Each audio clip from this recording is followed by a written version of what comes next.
Magic Treehouse, Book 1, Dinosaurs Before Dark. Chapter 1, Into the Woods. "Help! A monster!" said Annie. "Yeah, sure," said Jack. "A real monster in Frog Creek, Pennsylvania." "Run, Jack!" said Annie. She ran up the road. Oh, brother, this is what he got for spending time with his 7-year-old sister. Annie loved pretend stuff, but Jack was 8.5. He liked real things. "Watch out, Jack! The monster's coming! Race you!" "No, thanks," said Jack. Annie raced alone into the woods. Jack looked at the sky. The sun was about to set. "Come on, Annie, it's time to go home." But Annie had disappeared. Jack waited. No Annie. "Annie!" he shouted again. Jack, come here!" Jack groaned. "This better be good," he said. Jack left the road and headed into the woods. The trees were lit with a golden late afternoon light. "Come here!" called Annie. There she was, standing under a tall oak tree. "Look!" she said. She was pointing at a rope ladder, the longest rope ladder Jack had ever seen. "Wow," he whispered. The ladder went all the way up to the top of the tree. There, at the top, was a tree house. It was tucked between two branches. "That must be the highest tree house in the world," said Andy. "Well, who built it?" asked Jack. "I've never seen it before." "I don't know, but I'm going up," said Annie. "No, we don't know who it belongs to," said Jack. "Just for a teeny minute," said Annie. She started up the ladder. "Annie, come back." She kept climbing. Jack sighed. "Annie, it's almost dark. We have to go home." Annie disappeared inside the tree house. "Annie!"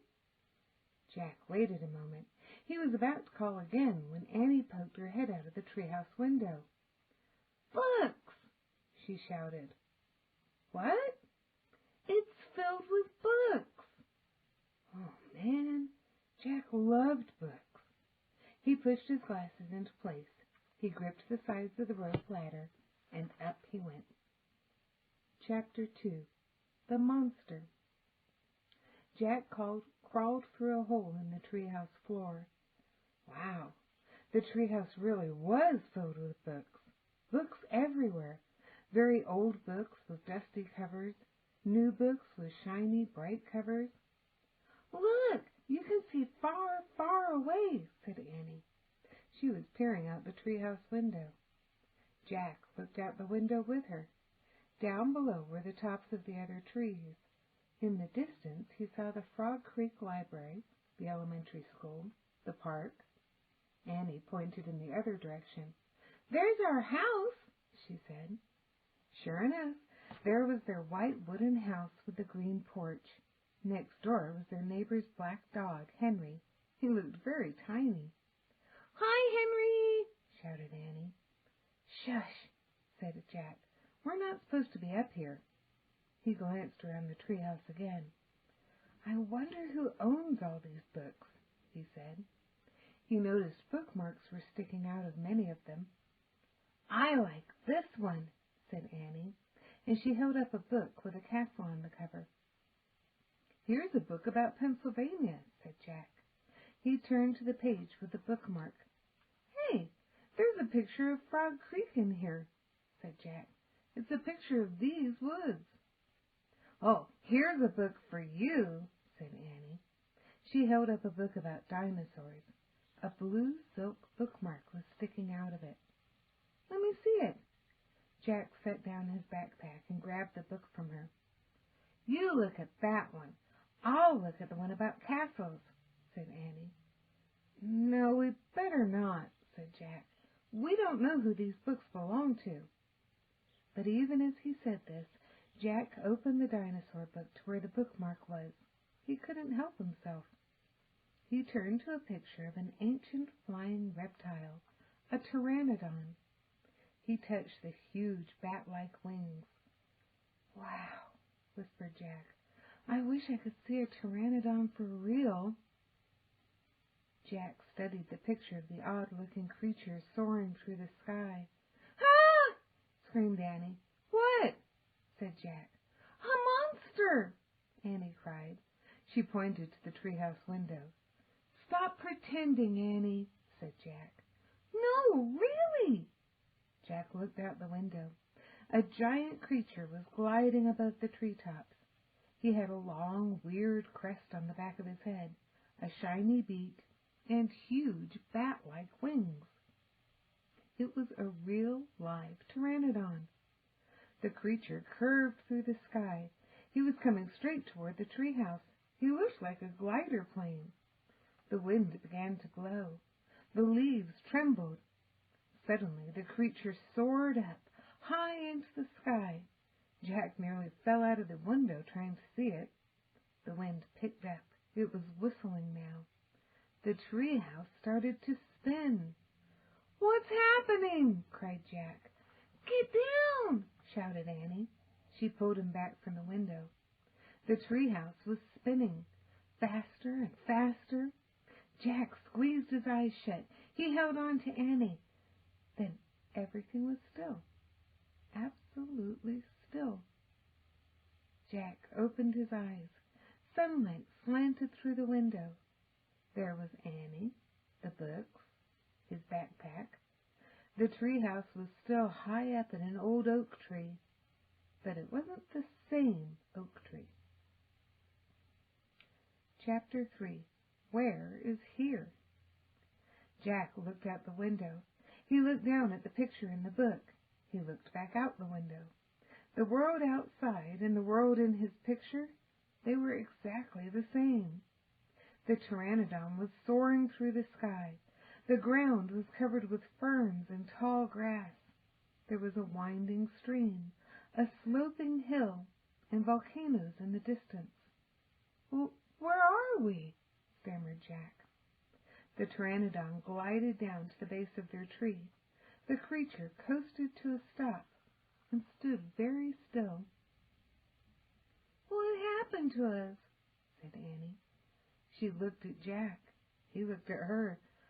"I don't know," said Jack. "I was looking at the picture in the book, and you said, 'Wow, I wish I could see a pteranodon for real,'" said Annie. "Yeah, and then we saw one in the Frog Creek woods," said Jack. "Yeah, and then the wind got loud, and the treehouse started spinning," said Annie. "And we landed here," said Jack. "And we landed here," said Annie. "So that means," said Jack. "So that means what?" said Annie. "Nothing," said Jack. He shook his head. "None of this can be real." Annie looked out the window again. "But he's real. He's very real." Jack looked out the window with her. The pteranodon was standing at the base of the oak tree, like a guard. His giant wings were spread out on either side of him. "Hi!" Annie shouted. "Shush!" said Jack. "We're not supposed to be here." "But where is here?" said Annie. "I don't know," said Jack. "Hi!" Annie called again to the creature. The pteranodon looked up at them. "Where is here?" Annie called down. "You're nuts. He can't talk," said Jack. "But maybe the book can tell us." Jack looked down at the book. He read the words under the picture. "This flying reptile lived in the Cretaceous period. It vanished 65 million years ago." No, impossible. They couldn't have landed in a time 65 million years ago. "Jack," said Annie, "he's nice." "Nice?" "Yeah, I can tell. Let's go down and talk to him." "Talk to him?" Annie started down the rope ladder. "Hey!" shouted Jack. But Annie kept going. "Are you crazy?" Jack called. Annie dropped to the ground. She stepped boldly up to the ancient creature. Chapter 4. Henry. Jack gasped as Annie held out her hand. Oh, brother, she was always trying to make friends with animals, but this was going too far.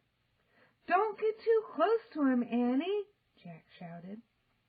But Annie touched the pteranodon's crest. She stroked his neck. She was talking to him. What in the world was she saying? Jack took a deep breath. Okay, he would go down too.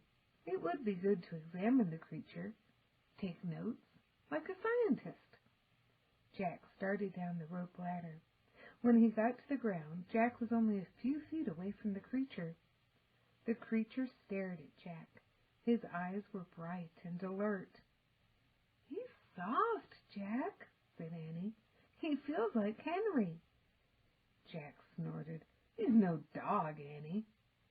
"Feel him, Jack," said Annie. Jack didn't move. "Don't think, Jack. Just do it." Jack stepped forward. He put out his arm, very cautiously. He brushed his hand down the creature's neck. Interesting. A thin layer of fuzz covered the pteranodon's skin. "Soft, huh?" said Annie. Jack reached into his backpack and pulled out a pencil and a notebook. He wrote, "Fuzzy skin." "What are you doing?" asked Annie. "Taking notes," said Jack. "We're probably the first people in the world to ever see a real live pteranodon." Jack looked at the pteranodon again. The creature had a bony crest on top of his head. The crest was longer than Jack's arm. "I wonder how smart he is," Jack said. "Very smart," said Annie. "Don't count on it," said Jack. "His brain's probably no bigger than a bean." "No, he's very smart. I can feel it," said Annie. "I'm going to call him Henry." Jack wrote in his notebook, "Small brain?" Jack looked at the creature again. "Maybe he's a mutant," he said. The creature tilted his head. Annie laughed. "He's no mutant, Jack." "Well, what's he doing here, then? And where is this place?" said Jack. Annie leaned close to the pteranodon. "Do you know where we are, Henry?" she asked softly. The creature fixed his eyes on Annie. His long jaws were opening and closing like a giant pair of scissors.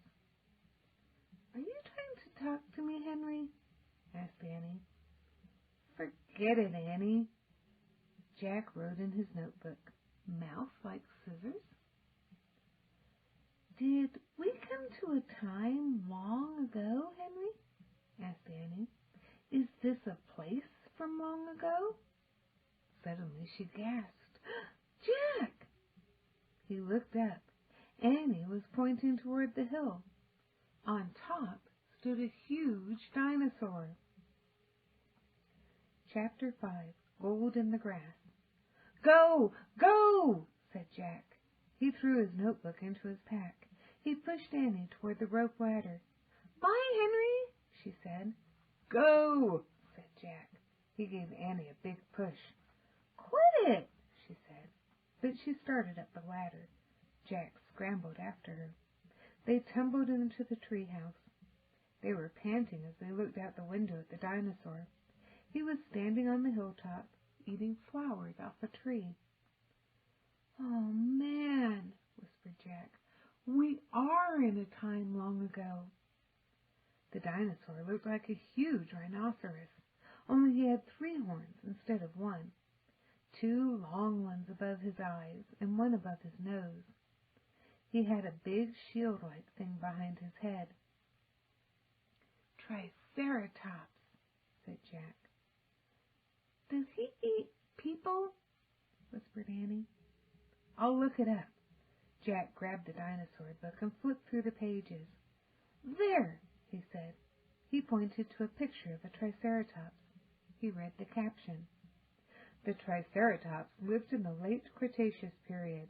This plant-eating dinosaur weighed over 12,000 pounds.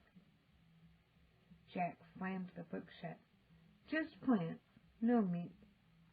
"Let's go see him, said Annie. Are you nuts? Said Jack. Don't you want to take notes about him? Asked Annie. We're probably the first people in the whole world to ever see a real live Triceratops. Jack sighed. She was right. Let's go, he said. He shoved the dinosaur book into his pack. He slung it over his shoulder and started down the ladder. On the way down, Jack stopped. He called up to Annie. Just promise you won't pet him. I promise. Promise you won't kiss him. I promise. Promise you won't talk to him. I promise. Promise you won't. Just go, go, she said. Jack went. Annie followed. When they stepped off the ladder, the pteranodon gave them a kind look. Annie blew a kiss at him. Be back soon, Henry, she said cheerfully. Shush, said Jack, and he led the way through the ferns, slowly and carefully. When he reached the bottom of the hill, he kneeled behind a fat bush. Annie knelt beside him and started to speak. Shush! Jack put a finger to his lips. Annie made a face. Jack peeked out at the Triceratops. The dinosaur was incredibly big, bigger than the truck. He was eating the flowers off a magnolia tree. Jack slipped his notebook out of his pack. He wrote, Eats flowers. Annie nudged him. Jack ignored her. He studied the Triceratops again. He wrote, Eat slowly. Annie nudged him hard. Jack looked at her. Annie pointed to herself. She walked her fingers through the air. She pointed to the dinosaur. She smiled. Was she teasing? She waved at Jack. Jack started to grab her. She laughed and jumped away. She fell into the grass, in full view of the Triceratops. Get back, whispered Jack. Too late. The big dinosaur had spotted Annie. He gazed down at her from the hilltop. Half of a magnolia flower was sticking out of his mouth. Oops, said Annie. Get back, Jack shouted at her. He looks nice, Jack. Nice? Watch out for his horns, Annie. No, he's nice, Jack. Nice? But the Triceratops just gazed calmly down at Annie. Then he turned and loped away down the side of the hill. Bye, said Annie. She turned back to Jack. See? Jack grunted, but he wrote in his notebook, Nice. Come on, let's look around some more, said Annie. As Jack started after Annie, he saw something glittering in the tall grass. He reached out and picked it up.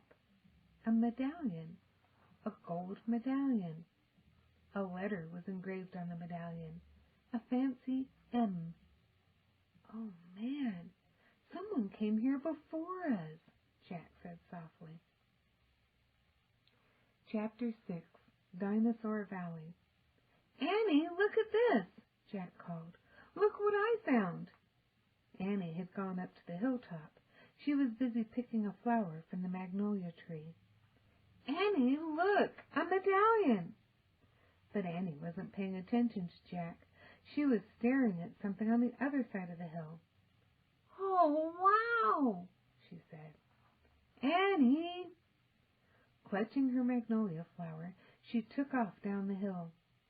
Annie, come back, Jack shouted. But Annie had disappeared. I'm going to kill her, Jack muttered. He stuffed the gold medallion into his jeans pocket. Then he heard Annie shriek. Annie? Jack heard another sound as well, a deep bellowing sound like a tuba. Jack, come here, Annie called. Annie! Jack grabbed his backpack and raced up the hill. When he got to the top, he gasped. The valley below was filled with nests, big nests made out of mud, and the nests were filled with tiny dinosaurs. Annie was crouching next to one of the nests, and standing over her was a gigantic duck-billed dinosaur. "Don't panic! Don't move!" said Jack. He stepped slowly down the hill toward Annie. A huge dinosaur was towering over Annie, waving her arms, making her tuba sound. Jack stopped. He didn't want to get too close. He knelt on the ground. "Okay, move toward me, slowly," he said. Annie started to stand up. "Don't stand, crawl," said Jack. Clutching her flower, Annie crawled toward Jack. The duck-billed dinosaur followed her, still bellowing. Annie froze. "Keep going," Jack said softly. Annie started crawling again. Jack inched farther down the hill until he was just an arm's distance from Annie. He reached out and grabbed her hand. He pulled Annie toward him. "Stay down," he said. He crouched next to her. "Bow your head and pretend to chew." "Chew?" "Yes. I read that's what you do if a mean dog comes at you." "She's no dog, Jack," said Annie. "Just chew," said Jack. Jack and Annie both bowed their heads and pretended to chew. Soon the dinosaur grew quiet. Jack raised his head. "I don't think she's mad anymore," he said. "Thanks, Jack, for saving me," said Annie. "You have to use your brain," said Jack. "You can't just go running to a nest of babies. There's always a mother nearby." Annie stood up. "Annie!" Too late. Annie held out her magnolia flower to the dinosaur. "I'm sorry I made you worry about your babies," she said. The dinosaur moved closer to Annie. She grabbed the flower from her and reached for another. "No more," said Annie. The dinosaur let out a sad tuba sound. "But there are more flowers up there," Annie said. She pointed to the top of the hill. "I'll get you some." Annie hurried up the hill. The dinosaur waddled after her. Jack quickly examined the babies. Some were crawling out of their nests. Where were the other mothers? Jack took out the dinosaur book. He flipped through the pages. He found a picture of some duck-billed dinosaurs. He read the caption. "The Anatosauruses lived in colonies. While a few mothers babysat the nests, others hunted for food." So there must be more mothers close by. "Hey, Jack!" Annie called. Jack looked up. Annie was at the top of the hill, feeding magnolia flowers to the giant Anatosaurus. "She's nice too, Jack," Annie said. But suddenly the Anatosaurus made her terrible tuba sound. Annie crouched down and started to chew. The dinosaur barged down the hill. She seemed afraid of something. Jack put the book down on top of his pack and hurried up to Annie. "I wonder why she ran away," said Annie. "We were starting to be friends." Jack looked around. What he saw in the distance almost made him throw up. An enormous, ugly monster was coming across the plain. He was walking on 2 big legs and swinging a long, thick tail and dangling 2 tiny arms. He had a huge head, and his jaws were wide open. Even from far away, Jack could see his long, gleaming teeth. "Tyrannosaurus Rex!" whispered Jack. Chapter 7. Ready, Set, Go. "Run, Annie, run!" cried Jack. "To the treehouse!" They dashed down the hill together, through the tall grass, through the ferns, past the pteranodon, and right to the rope ladder. They scrambled up. Seconds later, they tumbled into the treehouse. Annie leaped to the window. "He's going away," she said, panting. Jack pushed his glasses into place, and he looked through the window with her. The Tyrannosaurus was wandering off. But then the monster stopped and turned around. "Duck," said Jack. The two of them hunched down. After a long moment, they raised their heads. They peeked out again. "Coast clear," said Jack. "Yay," whispered Annie. "We have to get out of here," said Jack. "You made a wish before," said Annie. "I wish we could go back to Frog Creek," said Jack. Nothing happened. "I wish—" "Wait! You were looking at a picture in the dinosaur book, remember?" The dinosaur book. Jack groaned. "Oh, no! I left the book and my pack on the hill. I have to go back." "Oh, forget it," said Annie. "I can't," said Jack. "The book doesn't belong to us, plus my notebook's in my pack with all my notes." "Hurry," said Annie. Jack hurried down the rope ladder. He leaped to the ground. He raced past the pteranodon, through the ferns, through the tall grass, and up the hill. He looked down.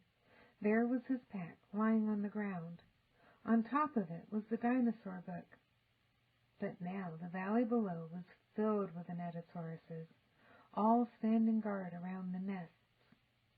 Where had they been? Did fear of the Tyrannosaurus send them home? Jack took a deep breath.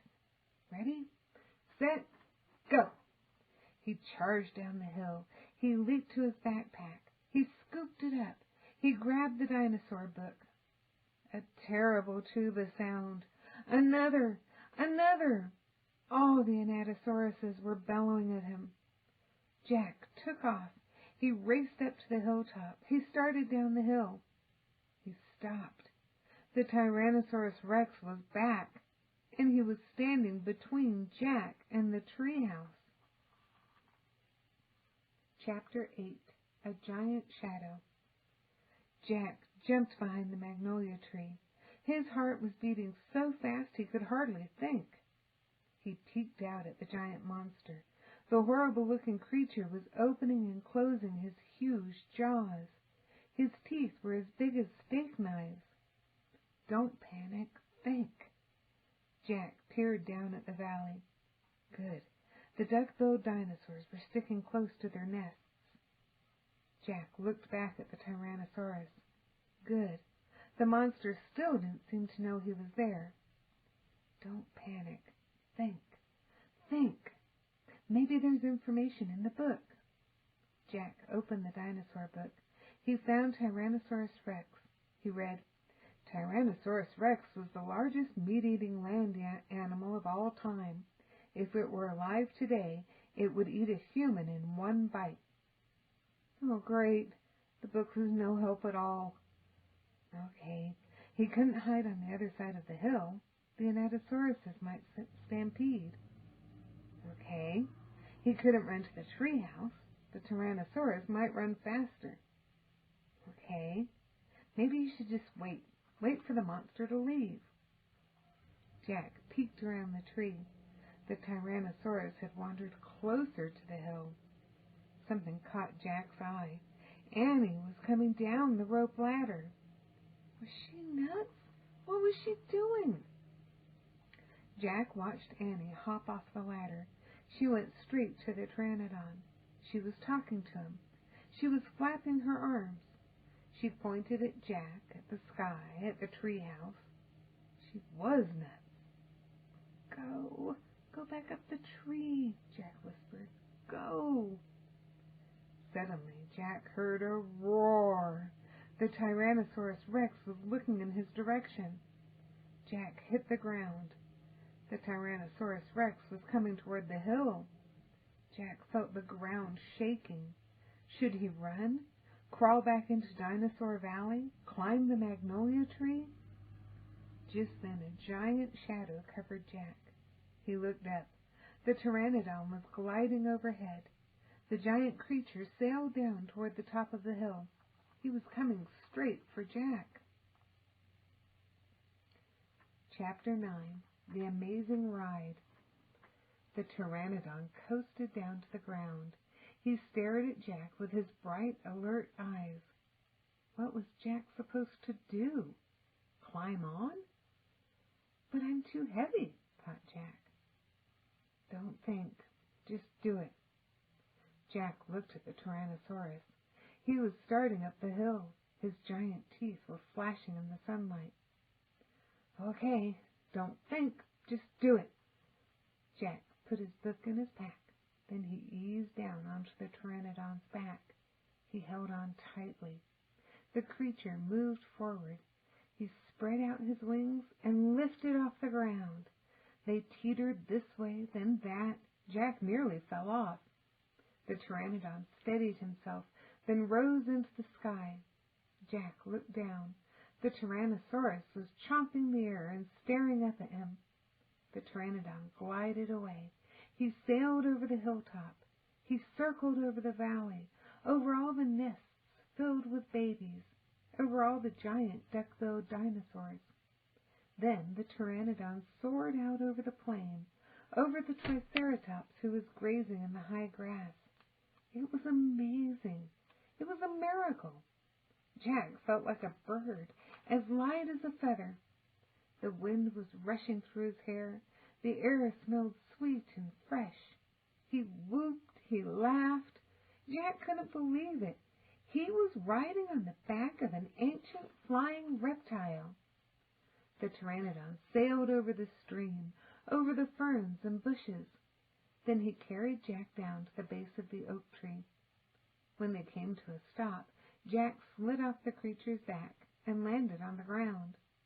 Then the Pteranodon took off again and glided into the sky. "Bye, Henry," whispered Jack.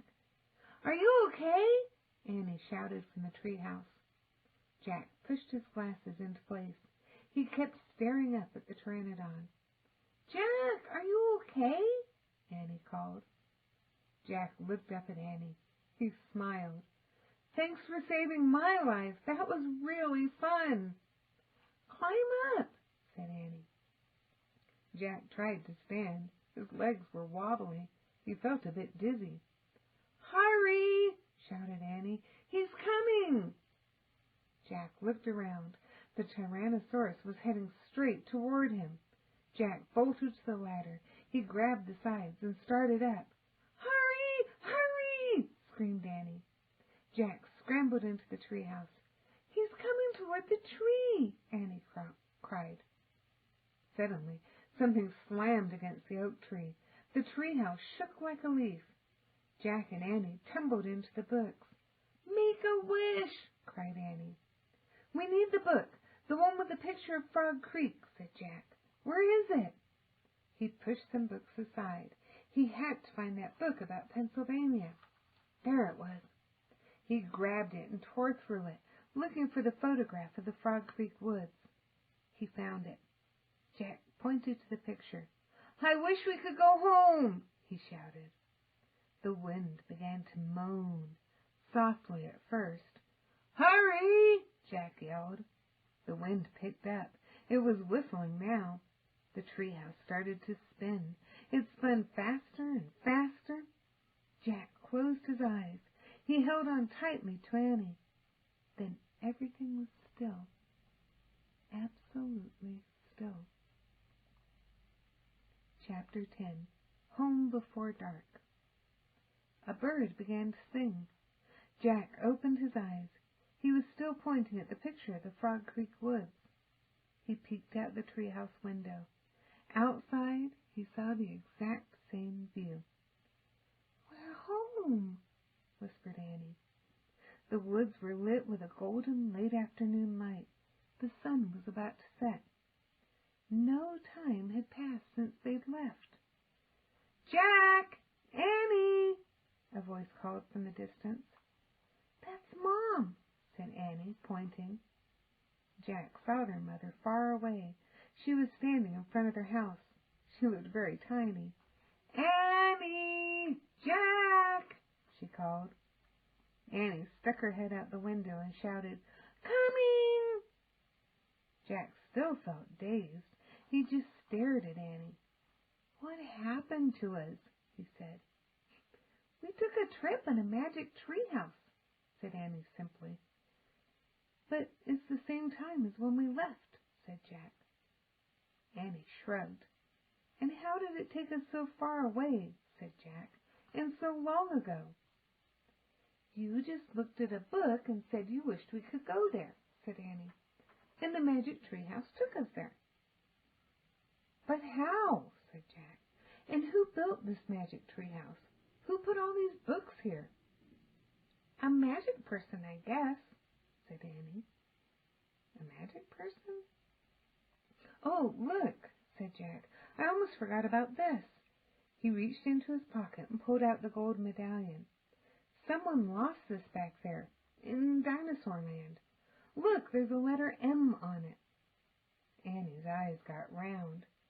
You think M stands for magic person? She said. I don't know, said Jack. I just know someone went to that place before us.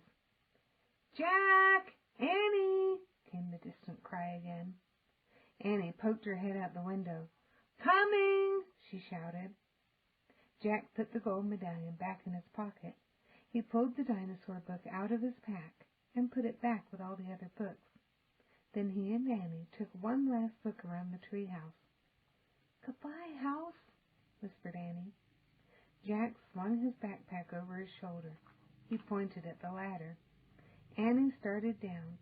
Jack followed. Seconds later, they hopped onto the ground and started walking out of the woods. No one's going to believe our story, said Jack. So let's not tell anyone, said Annie. Dad won't believe it, said Jack. He'll say it was a dream, said Annie. Mom won't believe it, said Jack. She'll say it was pretend, said Annie. My teacher won't believe it, said Jack. She'll say you were nuts, said Annie. We better not tell anyone, said Jack. How you said that, said Annie. Jack sighed. I think I'm starting to not believe it myself, he said. They left the woods and started up the road toward their house. As they walked past all the houses on their street, the trip to Dinosaur Time did seem more and more like a dream. Only this world and this time seemed real. Jack reached into his pocket. He clasped the golden medallion. He felt the engraving of the letter M. It made Jack's fingers tingle. Jack laughed. Suddenly he felt very happy. He couldn't explain what had happened today, but he knew for sure that their trip in the magic treehouse had been real. Absolutely real. Tomorrow, Jack said softly, we'll go back to the woods. Of course, said Annie. And we'll climb up to the treehouse, said Jack. Of course, said Annie. And